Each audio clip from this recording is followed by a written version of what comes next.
शुरुआत अर्शप्रीत जी आपसे करना चाहते हैं। आज भी देखें, सुप्रीम कोर्ट का जब फैसला आया उस दिन भी आपकी पार्टी की तरफ से यह कहा गया कि आतंक मचा रखा है ईडी ने, ईडी तमाशा कर रही है पूरे देश के अंदर, और सुप्रीम कोर्ट ने कह दिया कि ईडी को जो भी ताकतें मिली हुई हैं पीएमएलए एक्ट के तहत पूरी तरीके से जायज हैं, वैलिड है संवैधानिक रूप में। क्या कहेंगे आप?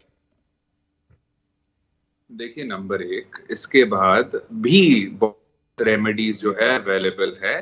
ये एब्सोल्यूट डिसीजन नहीं है, इसके बाद रिव्यू पिटिशन अवेलेबल है, क्यूरेटिव पिटिशन अवेलेबल है, and there are many more remedies. तो दूसरी बात ये है, देखिए, ये जो कह रहे हैं कि पावर्स मिलनी चाहिए, हम भी कहते हैं मिलनी चाहिए, लेकिन प्रॉब्लम ये है कि वो सही लोगों के पीछे तो लगाए। विजय माल्या को नहीं पकड़ती, नीरव मोदी को नहीं ईडी पकड़ती, मेहुल चौकसी को ईडी नहीं पकड़ती इनोसेंट लोगों को। और अब मैं आपको दिक्कतें बताता हूँ, कंफ्लिक्ट ऑफ इंटरेस्ट है।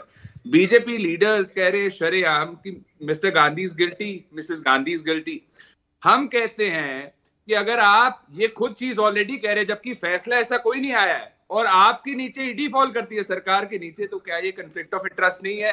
प्रिंसिपल ऑफ नेचुरल जस्टिस के खिलाफ नहीं है, नंबर एक। नंबर दो, नहीं, खड़ेल साहब, ऐसे तो सारी जांच एजेंसियां सरकार के अंडर आती हैं, किसी न किसी विभाग के अंदर आती हैं। ये आपने कॉन्फ्लिक्ट ऑफ इंटरेस्ट जो बताया, ये समझ में नहीं आया। मैं बताता हूँ शर्मा साहब, अगर अब बीजेपी की सरकार है और बीजेपी की लीडर्स गिल्टी कह रहे हैं, वो कह रहे हैं ये गिल्टी है, ये दोषी है, और इनके नीचे ईडी फॉल करती है, तो ये कॉन्फ्लिक्ट ऑफ इंटरेस्ट है, बिकॉज इन्फ्लुएंस ऑलरेडी है, उनका एक ऑलरेडी मन बना हुआ है, बायस बना हुआ है। दूसरी बात, इनोसेंट अंटिल प्रूवन गिल्टी होता है, प्रिंसिपल ऑफ नेचुरल जस्टिस वो भी वैलिड करती है। अब तीसरी बात जो सबसे बड़ी है, ईडी का एक भी केस किसी बीजेपी लीडर के खिलाफ नहीं है। हालांकि एडीआर के हिसाब से 30% इनके एमपीज एमएलएस के खिलाफ सीरियस क्रिमिनल केसेस पेंडिंग है। और चौथी बात साहब, जो ऑपोजिशन लीडर्स है, शरद पवार साहब, एमके स्टालिन साहब, ममता बनर्जी के nephew Abhishek Banerjee, mister Channi, mister Kejriwal, mister Gandhi, आप देखिए सारे ऑपोजिशन लीडर्स के खिलाफ ईडी केसेस है। बीजेपी का एक भी ईडी केस नहीं है पेंडिंग। ठीक है, क्या ये कोई कोइंसिडेंस है? कैप्टन साहब जिनके खिलाफ आईटी और ईडी के केसेस पेंडिंग थे, उनको इन्होंने शामिल कर लिया। इनके पास कोई अलग तरह का सर्फ एक्सेल है क्या साहब कि ये दांत सारे जो धुल जाते हैं और बीजेपी में लीडर्स आ जाते हैं? और छठवीं बात साहब जो सबसे जरूरी है कि ऑपोजिशन लीडर्स को टारगेट किया जाता है एज मड स्लिंगर। देखिए, कंप्लेनेंट इस केस में जो मिस्टर गांधी के खिलाफ है, मिस गांधी के खिलाफ है, एक बीजेपी लीडर है।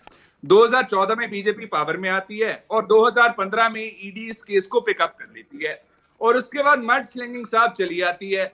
हम इनसे इतनी अपील करते हैं कि आप खुद ही कानून को क्यों तोड़ते हैं? अगर आपकी सरकार है, आप ऑलरेडी फैसला सुना देंगे, जज जूरी एग्जीक्यूशनर बन जाएंगे, तो जुडिशरी का साहब क्यों है? आपकी जुडिशरी क्यों है? चलिए ठीक है, क्यों है? अर्शप्रीत जी, वैसे अर्शप्रीत जी आपने भी जो बातें कही, बहुत सारी राजनीतिक आरोप है, इनका जवाब बीजेपी के प्रवक्ता जुड़े तो वो देंगे।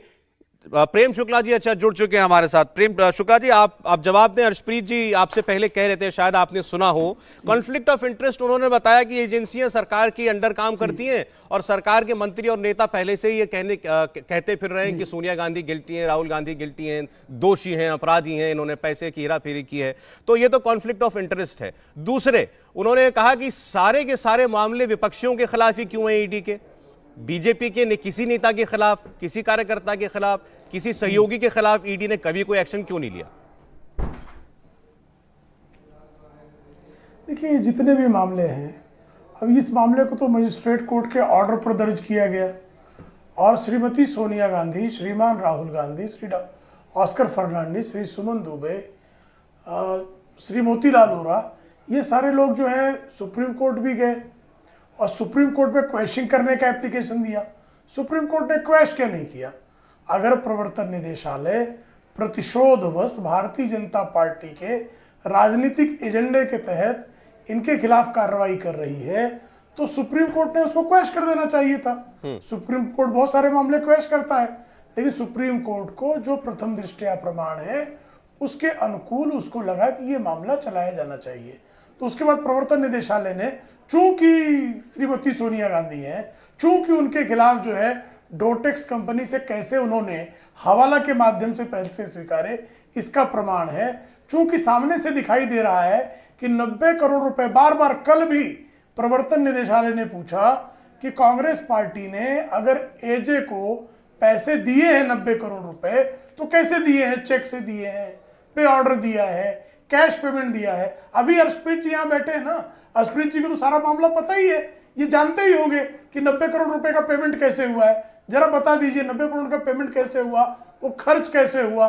भाई किसी को भी पेमेंट होगा, खर्च होगा, उसका हिसाब किताब बनता है कि नहीं बनता है, और उसको हिसाब किताब पूछने का अधिकार विविध एजेंसियों को है कि नहीं है, और फिर अगर प्रश्न पूछे गए तो उसका उत्तर देना इनका दायित्व तो है कि नहीं है। तो आप जो है ईडी के साथ कोऑपरेट नहीं करेंगे, इनकम टैक्स की नोटिसेज का जवाब नहीं देंगे, आपकी प्रॉपर्टी ईडी ने ऑलरेडी अटैच कर रखी है। हाँ। अटैचमेंट के अगेंस्ट ऑर्डर मिल जाता ना आपको, अगर किसी ने इलीगली अटैच कर रखा है तो उसके नहीं, लिए आप कांग्रेस कोर्ट पार्टी नहीं के गए नेता क्या? जी भी कह रहे थे, सीनियर तो नेता अशोक आपके गहलोत जैसे नेता खिलाफ वो ये बोल रहे सारे- थे। अभी जवाब देंगे आपकी बात का खड़ियाल साहब। उन्होंने कहा ये तमाशा क्या लगा रखा है, राहुल गांधी को 5 दिन बुला लिया, सोनिया गांधी को 3 दिन पूछताछ के लिए बुला लिया, और पता नहीं कितने दिन बुलाएंगे। तो ये वो कहते हैं शक्तियों का जो है बेजा इस्तेमाल है एजेंसियों का। पूछताछ करना तमाशा है। ये मुझे लगता है कि सीआरपीसी आईपीसी का जो है उल्लंघन होगा कि किसी से पूछताछ न की जाए, क्योंकि वो श्रीमती सोनिया गांधी है, इसलिए उनको 420 करने का संवैधानिक अधिकार प्रदत्त हो जाता है क्या? उनके खिलाफ मजिस्ट्रेट कोर्ट के ऑर्डर पर आईपीसी की धारा 420 के तहत केस दर्ज है ना। इंडिया टीवी हर वक्त हर जगह डाउनलोड करने के लिए सर्च करें India TV news Google play store या ऐप स्टोर पर।